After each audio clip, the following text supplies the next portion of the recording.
Here's how to add the Google Forms add-on for questions, all questions required. The first thing I'm going to do is change my title, and I'm just going to title it Google Add-ons. And then I'm going to move to the three dots, click Add-ons. In the search field, I'm going to type in required questions and enter. And then here, all questions required is the add-on. I already added it on, so mine says manage. If you haven't added it on yet, you would click on the free button and then it would come up. So then I'm going to continue to make my form, and I'm going to do some multiple choice questions.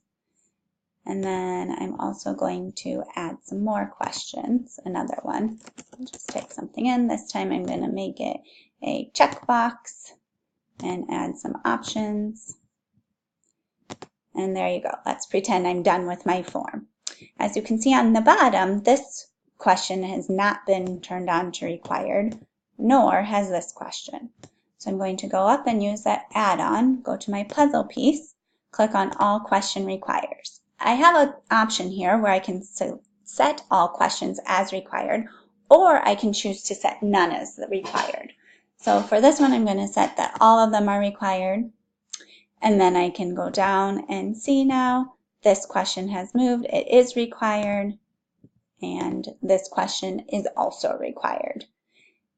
And that is how to add the Google add-on all questions required. Thanks for listening.